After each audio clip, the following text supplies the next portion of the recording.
we're here. Did we miss anything? We would not presume to begin without you, Ida. Urianger has returned to the Waking Sands, but everyone else is now present. Yes, but for what exactly? We all have duties to attend to, Alphino, so you may dispense with the preamble. Thank you, Élysée. It is the very subject of those duties which compelled me to call this gathering. Though the warriors of darkness no longer pose a threat, Eorzea's many troubles demand no less of our attention. And while I stand by the decision to approach each task as we see fit, I fear our effectiveness will ultimately be diminished should we continue to act in ignorance of each other's efforts. Thus, I propose we elect a successor to Minfilia. Not to serve as a fully fledged antecedent, perhaps, but as a coordinator of operations. Is that all? Oh, then the decision seems clear. No one else has shown any enthusiasm for the role, and judging by your performance at our previous meeting, you would seem the perfect candidate. You always did have a flair for politics.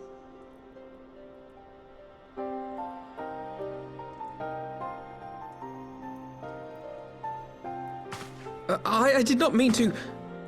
That was not my intention. As my tenure as commander of the Crystal Braves comprehensively demonstrated, I lack the qualities required for such an office. I would much prefer to remain as I am now, a soldier in the field, so to speak. Should none of our numbers step forward, must we then constrain some unwilling candidate to take up the position? Well, based on merit alone, a certain adventurer would be my choice, though I concede he might struggle to balance his new responsibilities with, let me see, slaying primals, thwarting legatuses, and feeding the orphan poor. Thancred makes a good point. Any who would wear such a mantle would be bound by its obligations. Have we not become sufficiently familiar with each other's methods to act without an overseer? At present, I see no cause to so willingly limit one of our number. Oh my goodness! Help! I need some help here!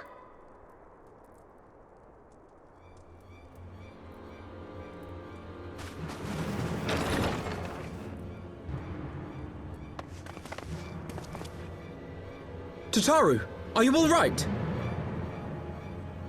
Me? I'm fine. It's this poor girl who just staggered in and collapsed on the floor that I'm worried about. Narco!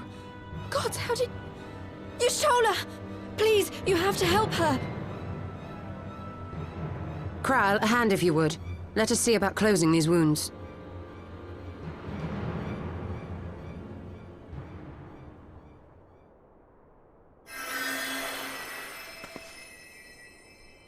Now, we've staunched the bleeding, but it may be a while before you can move about again.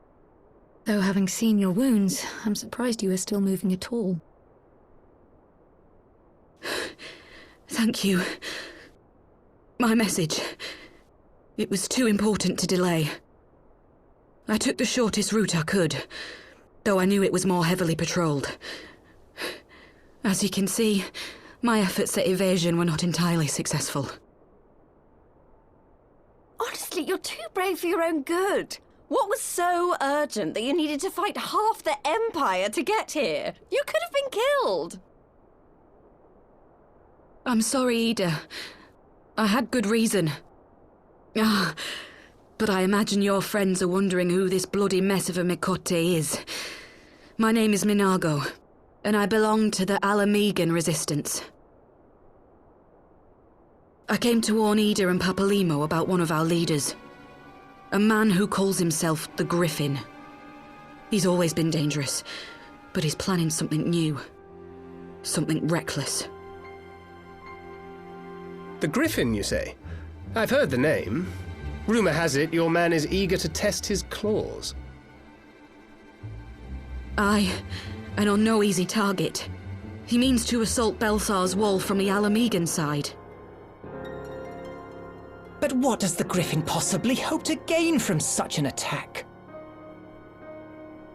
From what I understand, He wants the fires of war to spread to Eorzea. And for that, he needs to control the border with Gridania.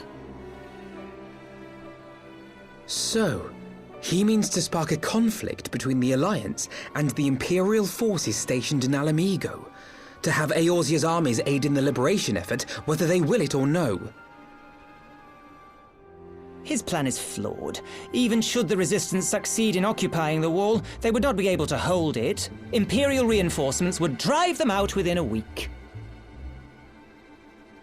Be that as it may, if there is even a chance that this scheme could bring about an escalation in hostilities between Eorzea and the Empire, the Alliance must be informed. Agreed. I should depart for Lim-Solaminsa forthwith and seek an audience with the Admiral. Thancred, Uldar is yours. Alphino and Alize, make haste to the Twelveswood and notify the Elder Seedseer of the danger to Gridania.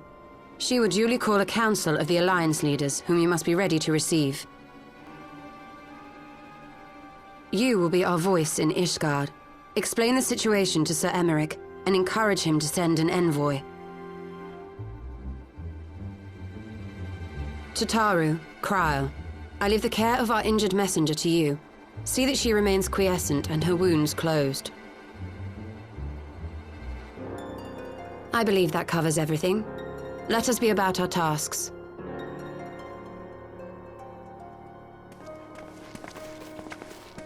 I suspect the ill tidings from Girabania will be held as a turning point. The beginning to a bloody end.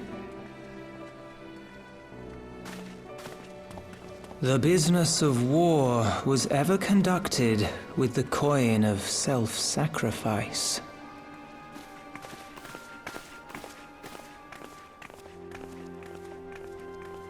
'Twas Master Louis Soir himself who taught us that such costs are not to be ignored or denied.